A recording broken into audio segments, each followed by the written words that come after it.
He's only hit one on a year, but mid-range is his game. I mean, he likes to actually, get cuts off the Princeton-style offense, but getting to his pull-up mid-range jump shots is key for him.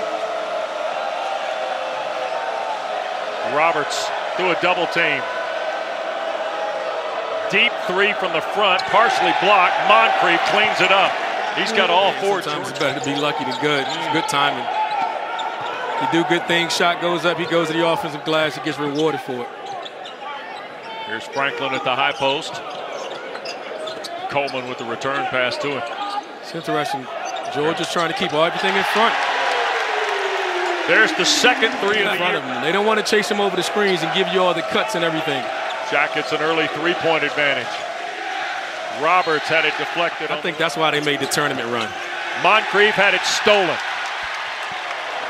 Kelly with the defensive play. The free throw line. They really want to come in and dig and get the ball out of there. You got to try to keep the ball out of the elbow area, the free throw line area. It's always going to be someone there. Here's Roberts at the top. Attacks on the dribble and missed the layup. Zone. You don't want to get to the rim and get that easy, but it's a pretty good look. Smith goes baseline, lost it on the dribble. Here's Franklin to the basket.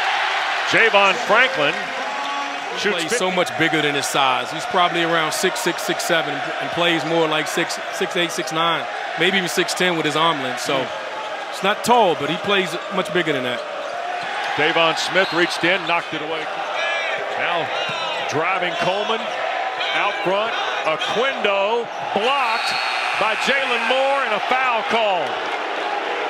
That'll be 3 shots. Great defense for 29 seconds, and I think he clipped that guard hand on a jump shot. Debo Coleman going to walk it into the front court. He plays with Smith, Kelly, Moore, and Franklin. Josh Pastner's original starters, Randolph. Yeah, he has to. They want to get the ball. This is a different type of zone, so they're vulnerable in getting the ball to the free throw line. Davon Smith, a front rim miss on a 3, and Coach White has said to us earlier today, he doesn't know what he sees half the time out there with his team. But he's asking us for suggestions. He's running out of answers with his team turning the ball over the way they have. Inside against McBride and scores it easy. Again, he's undersized, but he's really effective at getting angles. He's just too strong. 6'2", Franklin 6'7", right? I mean, it's just too big. Nothing you can do with that. Ingram strong against Davon Smith, the basket and the foul. Another one at the other end of the floor. 7th-year senior just powering in, and Davon Smith commits his. Not accustomed to playing it as much, and when you don't, you're vulnerable to rebounds, and you've got to put a body on that guy. Franklin's got 8 to lead. Moncrief, Roberts on the floor, Anselm, and Oquendo, who's had the hot hand for Coach White's team. Under 4 to go. Oquendo lost it against Davon Smith. Smith couldn't make the save. Defense, just a better shot. Another local kid from the Atlanta area, went to Union Grove. He knows what it means when Georgia Tech and Georgia battle. A lot of locals in the gym tonight. Yep. And these kids really grew up appreciating and understanding what this rivalry means. Sturdivant for the tie. Nothing more than him. He's been so solid for this team over the years, coming off the bench. Starter experience, but helps finish and close game for him. So I know Coach Patterson doesn't have a problem with him being on the floor. Hill all the way through the foul. Miles Kelly needs to come over and switch, but it's late, doesn't get his body in front of the ball, and great job leaning in and getting the foul. Justin Hill is 76% free throw shooter.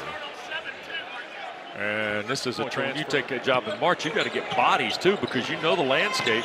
Roster management's volatile if nothing else, right? Yeah, you got to get bodies, but you want to get bodies that's going to come in and buy in. And when teams get successful and get to the tournament, you know there's buy-in and understanding, because you just don't get there by having a change. And a whistle and a foul in the second half. Neither team wants to run away. Roberts. Franklin trying to help. Now Mismatch Georgia Tech is switching 5. Smith. Yeah, they're switching 5 now. So see how Georgia attacks them. Oquendo the runner. Anselm the follow. As a guard, it's not a good possession by Georgia Tech offense. Just passed it around the perimeter against the zone and took a 25-footer.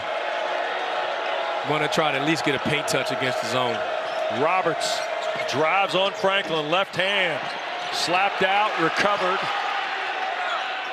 Oquendo and a reset here with Terry Roberts.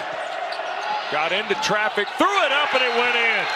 That's what he's done all night, driving into contact. Threw it up right before he hit to the ground. He almost traveled, but he's had a great second half.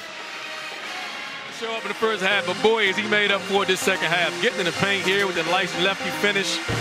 I mean, he's done it in so many different ways. Pulling up, threes. He's done it all for the Georgia Tech in the second half. None bigger than that three. And it's stolen by Moore. And a foul. What you think?